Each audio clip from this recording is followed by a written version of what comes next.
എന്നേശുവേ നീ ആശ്രയം, എന്നാളും മഞ്ഞിലി സാധുവിന്. എല്ലാരും പാരിൽ കൈവിട്ടാലും എന്നെ കരുതുന്ന കർത്താവു നീ, എന്നെ കരുതുന്ന കർത്താവു നീ. എന്നേശുവേ ആകുല നേരത്തൻ ചാരത്തണഞ്ഞു ഏകുന്നു സാന്ത്വനം നീ എനിക്ക്. ആകുല നേരത്ത് ചാരത്തണഞ്ഞു ഏകുന്നു സാന്ത്വനം നീ എനിക്ക്. ആകയാലില്ലതിലും ഭയം, പകലും രാവും നീ അഭയം. ആകയാലില്ലതെല്ലും ഭയം, പകലും രാവും നീ അഭയം.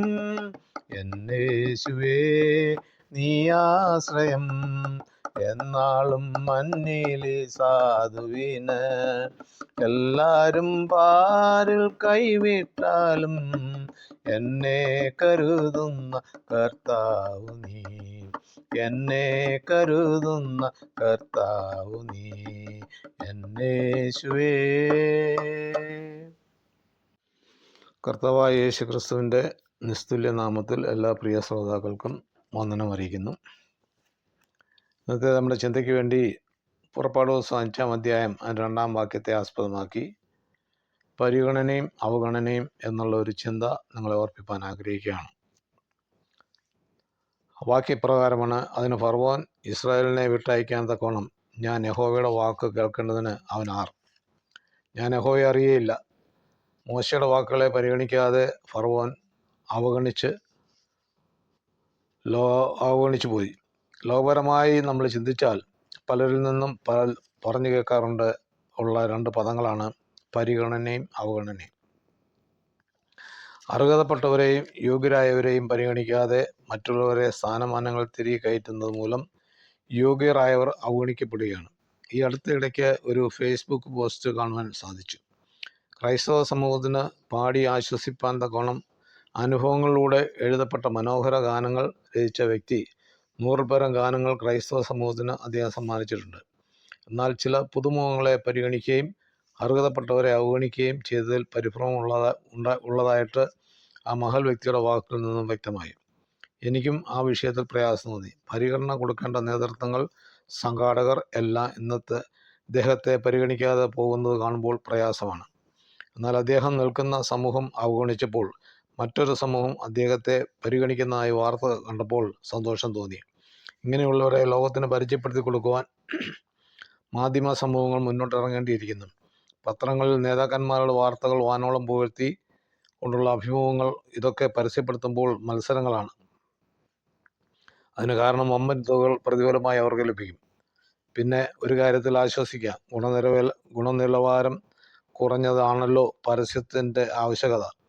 നാം ഒരു കാര്യം ഓർക്കണം, ക്രിസ്തു നമ്മുടെ ശ്രേഷ്ഠത കൊണ്ടല്ല നമ്മെ അവഗണിക്കാതെ പരിഗണിച്ച് എന്ന് ഓർത്താൽ മതി. സഭാതലങ്ങളിലും അർഹതപ്പെട്ട വ്യക്തികളെ മാറ്റി നിർത്തിയിട്ട് ആരോ പറഞ്ഞതുപോലെ ഉരമരുന്നിൻ്റെ മണം മാറാത്തവരെ പിടിച്ച് സ്ഥാനങ്ങളിൽ അവരോധിക്കുന്നത് കാണുമ്പോൾ അർഹതപ്പെട്ടവരെ അവഗണിക്കുന്നു എന്നല്ലാതെ എന്താണ് ചിന്തിക്കേണ്ടത്? ന്യായമായ ആവശ്യങ്ങളുമായി സമീപിക്കുമ്പോൾ അത് പരിഗണിക്കാതെ അവഗണിക്കുമ്പോൾ ദുഃഖമല്ലാതെ എന്താണ് വരിക? പ്രിയ ശ്രോതാക്കളെ, ലോകം നിങ്ങളെ പരിഗണിക്കാതെ അവഗണിച്ചു വിടുന്നുവെങ്കിൽ ഏത് സാഹചര്യത്തിലും നിങ്ങളെ ഉൾക്കൊള്ളുവാനും പരിഗണിക്കുവാനും ശക്തനായ ദൈവം കൂടെയുണ്ട്. ആ കർത്താവ് പറഞ്ഞതാണ്, ഞാൻ നിങ്ങളെ അനാഥരായി കൈവിടുകയില്ലെന്ന്. ലോകമനുഷ്യൻ യോഗ്യതയുള്ളവരെ പരിഗണിക്കാതെ പോകുമ്പോൾ നമ്മുടെ അയോഗ്യതകളുടെ മധ്യത്തിലും നമ്മെ ചേർത്ത് നിർത്തുവാൻ മനസ്സുള്ള ദൈവം എത്ര വലിയ വിശ്വസ്തൻ. ആയാൽ ഈ ലോകവും ലോകക്കാരും നമ്മെ തള്ളിക്കളഞ്ഞാലും കൈവിടാത്ത യേശു നമ്മുടെ കരത്തിൽ പിടിച്ചിട്ടുണ്ട് എന്ന് അറിയാതെ ഇരിക്കരുത്.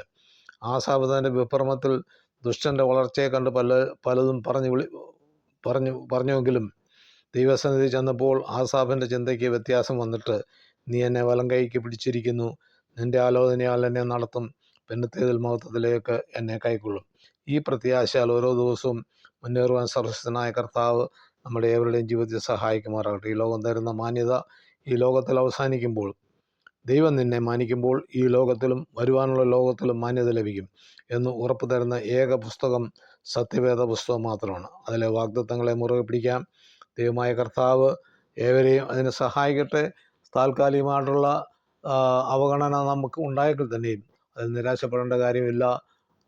സർവശക്തനായ ദൈവം നമ്മുടെ വിഷയങ്ങളുമേൽ ഇടപെട്ട് നമ്മളെ ജയോത്സവമായി വഴി നടത്തി ശത്രുക്കളുടെ മുൻപാകെ നമ്മളെ മാനിക്കുന്നൊരു ദിവസമുണ്ട് എന്ന് നാം തിരിച്ചറിഞ്ഞുകൊണ്ട് ദൈവസന്നിധി നമുക്ക് താഴ്മയോടും വിനയത്തോടും കൂടെ ആയിരിക്കാം. ദൈവമായ കർത്താവ് ഈ ചെറിയ ചിന്തയാൽ നമ്മളെ അനുഗ്രഹിക്കുമാറാകട്ടെ. തിരുവചന ഭാഗം തുടർന്നും ലഭിക്കുവാൻ ഈ വീഡിയോ ലൈക്ക് ചെയ്യുക, ഷെയർ ചെയ്യുക, സബ്സ്ക്രൈബ് ചെയ്ത് സപ്പോർട്ട് ചെയ്യുക. അടുത്ത തിരുവചനവുമായി നമുക്ക് വീണ്ടും കാണാം.